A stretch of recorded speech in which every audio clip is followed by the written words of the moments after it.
Minions: The Rise of Gru, adapted by David Lumen and illustrated by Alan Batson. Years ago, a team of supervillains known as the Vicious Six wanted the powerful, ancient Zodiac Stone.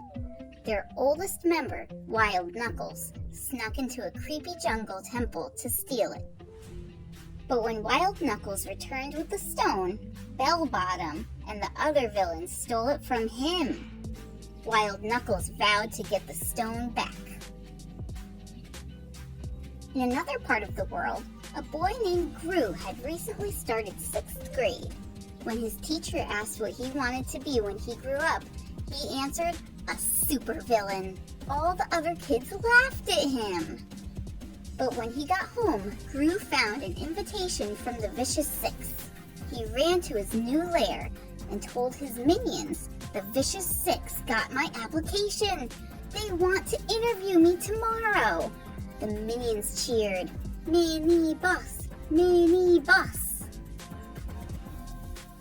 The next day, Gru went to a record store that had a secret entrance to the lair of the Vicious Six. He met Dr. Nefario, a brilliantly evil scientist posing as the record store clerk. Dr. Nefario gave Gru his latest invention, the sticky hand. If you ever get famous, Dr. Nefario said, remember who gave you your first gadget. Down in their headquarters, the Vicious Six were surprised to find out Gru was just a kid. They rejected him, saying he was too young to join. Come back when you've done something to impress me. Gru decided he would show them. He used the sticky hand to steal the Zodiac Stone. I'll get him, Stronghold yelled. Secretly spying on the Vicious Six, Wild Knuckles saw Gru and the minions with the stone. Take the stone back to the lair, Gru told Otto, one of his minions. Gru was very excited when he returned to his lair. He figured he'd give the stone back to the Vicious Six, and they'd be so impressed they'd invite him to join their team of supervillains. But when Gru asked Otto for the stone, the minion explained that he traded it for a rock at a birthday party. Gru was so mad, he told the minions they were all fired. Just as Gru set out to get the stone back, he was taken by an orange van. It was Wild Knuckles and his henchmen. Gru was thrilled to hear how impressed Wild Knuckles was that he'd stolen something from the Vicious Six. When Wild Knuckles discovered that Gru didn't have the stone, he called Kevin and told him he would trade their boss for the stone.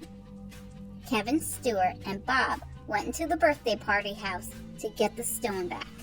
The birthday boy explained that he had given it to his uncle.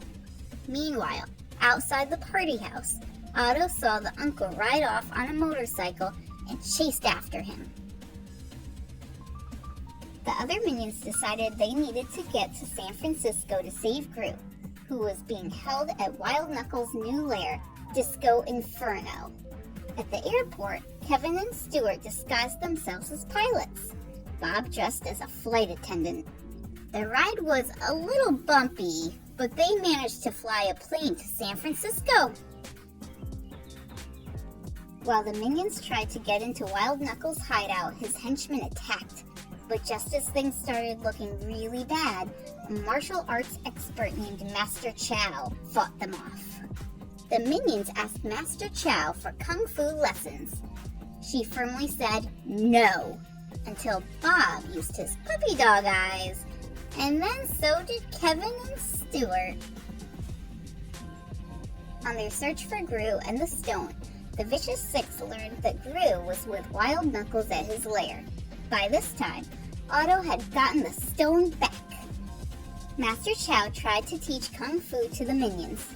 They weren't exactly the best students, but they kept trying. Eventually, Master Chow declared them ready and sent them on their way. Back at Disco Inferno, Gru had been untied to help out around the house. Suddenly, Wild Knuckles fell into his own crocodile pool. Instead of taking the chance to escape, Gru decided to help Wild Knuckles out. He couldn't leave his favorite villain like this. Wild Knuckles offered to teach Gru some things since the young villain had saved his life. Working together, they successfully pulled off a heist at the Bank of Evil. Unable to find Wild Knuckles or the stone, the Vicious Six destroyed Wild Knuckles' lair while the minions watched from the outside. When Wild Knuckles discovered that his house was destroyed, he sighed. "I'm done." Gru tried to convince him that they could be the Terrible Twos together, but Wild Knuckles told him to go.